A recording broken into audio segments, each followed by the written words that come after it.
বিসমিল্লাহির রহমানির রহিম। আসসালামু আলাইকুম ওয়া রাহমাতুল্লাহি ওয়া বারাকাতুহু। প্রিয় শিক্ষার্থী, আপনারা কেমন আছেন?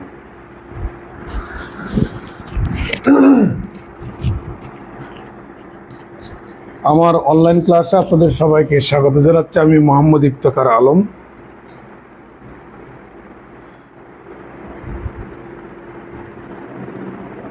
উনিশতম NTRCA বেসরকারি শিক্ষক নিবন্ধন স্কুল আর কলেজ পর্যায়ের সাবজেক্টিভ গণিতের উপরে আমরা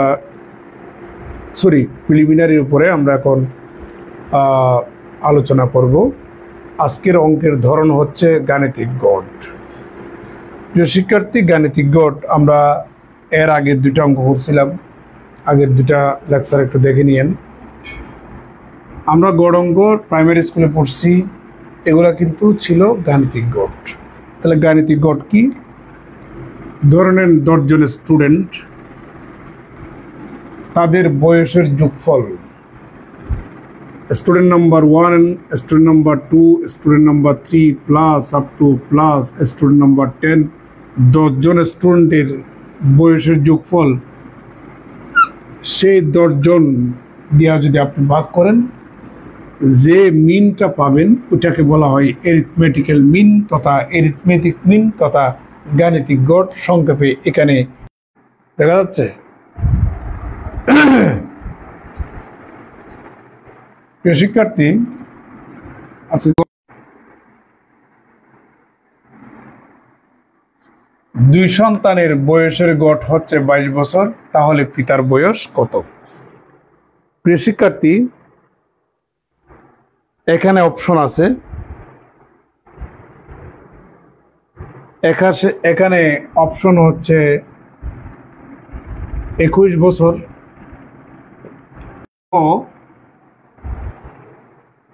তবে আপনাকে আনসার করতে হবে ওই যে বললাম 31 সেকেন্ডে 33 সেকেন্ডে আপনাকে আনসার করা লাগবে। একটু কালি ঢুকাচ্ছি, কারে নেই।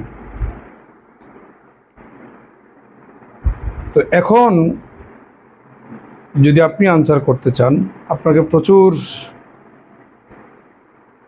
স্টাডি করার প্রয়োজন আছে, অনুশীলন করার প্রয়োজন আছে। তাহলে সবাই একটু মনোযোগ দেন। আমাদের ব্যাখ্যার মধ্যে কোন উত্তরটা সঠিক একটু দেখিনি।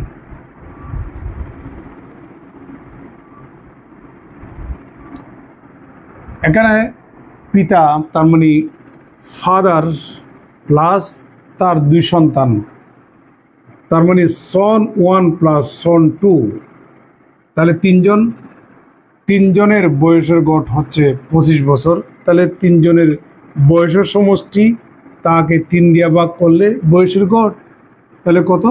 25 বছর। এটা একটু বাংলা লিখি। তাহলে ফাইনালি আমরা এখানে হাড়াহাড়ি গুণ করলে পাচ্ছি ফাদার প্লাস 2 সন্তান S1 plus S2 equal to এখানে হচ্ছে 75 বছর। আবার দ্বিতীয় যে অংশটুকু আছে ওখানে বলা আছে 2 সন্তানের বয়সের গড় হচ্ছে 22 বছর এবং S1 প্লাস S2 সন্তান নাম্বার 1 সন্তান নাম্বার 2, তাকে 2 দিয়ে ভাগ করলে 2 সন্তানের বয়সের যোগফল ডিভাইডেড বাই 2 সন্তান ইকুয়াল টু, এটাই হচ্ছে আমাদের তাদের বয়সের গড়, ইকুয়াল টু এখানে হচ্ছে 22 বছর। আড়াআড়ি যদি আমরা গুণ করি তাহলে S1 plus S2 equal to আড়াআড়ি গুণ করলে এখানে হবে 44 বছর। এবার আমাকে বলল পিতার বয়স কত। আপনি 1 নাম্বার ইকুয়েশন থেকে 2 নাম্বার ইকুয়েশনটা যদি আপনি বিয়োগ করেন, তাহলে S1 S2 S2 চলে যাবে। তাহলে আমার পিতার বয়স হচ্ছে, আপনি 75 থেকে 44 যদি বাদ দেন তাহলে আপনি এখানে পাবেন 31 বছর। তাহলে আমাদের উত্তর হচ্ছে খ অপশন, তার মানে পিতার বয়স হচ্ছে 31 বছর। এটা NTRCA তথা বেসরকারি শিক্ষক নিবন্ধনে কলেজ পর্যায়ে প্রিলিমিনারিতে আসছে 2011 সালে। প্রিয় শিক্ষার্থী, এভাবে করে আপনারা অঙ্কগুলো করে নেবেন। আমি এখন নেক্সট ভিডিওতে যাচ্ছি।